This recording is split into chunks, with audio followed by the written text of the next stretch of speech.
Now to Salem, where for a third day, a majority of Republicans in the Oregon legislature chose not to show up. The House Republicans joining the senators yesterday in their stance against the cap and trade bill, which aims to set limits on carbon emissions.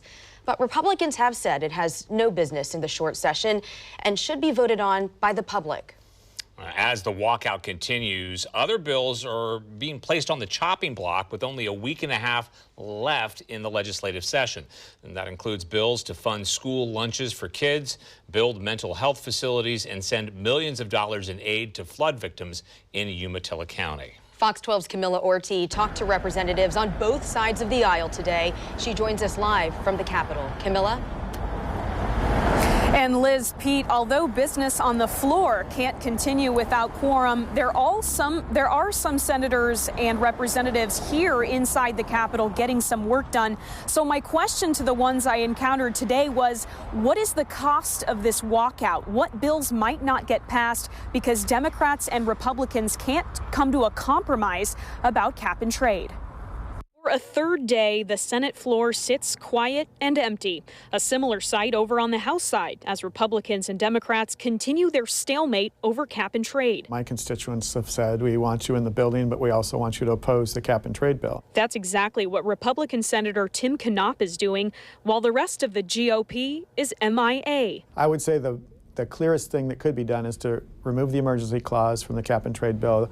I believe that would bring Republicans back into the building. House Republican leader Christine Drazen told me via FaceTime from an undisclosed location that she'd need to see the bill referred to a vote of the people before she'll set foot in the Capitol again, saying the Democrats abused their power. This climate bill had no place in the short session. Democrats have responded. They have the votes to pass the climate legislation straight up, a bill they believe is critical in reducing the state's carbon emissions. I'm hoping that some of my friends and colleagues will reconsider and come back and let us vote out the carbon bill and then vote on these other very important bills. Democratic Senator Mark Hass told me a lot is on the line, including a $12 million relief package that would build shelters for the people displaced in the Pendleton floods. If that doesn't pass, if we shut down, that money won't get to these people. This comes as Governor Kate Brown announced she'll be releasing $1.8 million in funding to help with levee repairs. She said in a statement Wednesday, quote, "That commitment doesn't change with Republican lawmakers' decision to walk away from their jobs and from the needs of this community, which is struggling to move forward after a devastating disaster. When legislators deny quorum and shut down government, it puts critical state funding in jeopardy, and not just for flooding relief." And now the Republican Senate leader, Herman Bartschiger Jr., is responding to Governor Brown's release of those funds, questioning why it wasn't done earlier.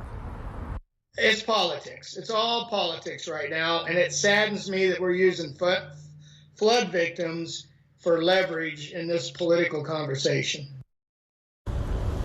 And we reached out to Governor Brown's office for a response to that, and we just got one. It just came through. The governor said what she's able to release, that small amount, that $1.8 million, helps address the urgent need because she's afraid with the looming end of session that main chunk of funding, that $12 million I mentioned, that's in the works, might not get passed because that needs to go through the legislative process. Reporting live tonight in Salem, Camilla Orti, Fox 12 Oregon.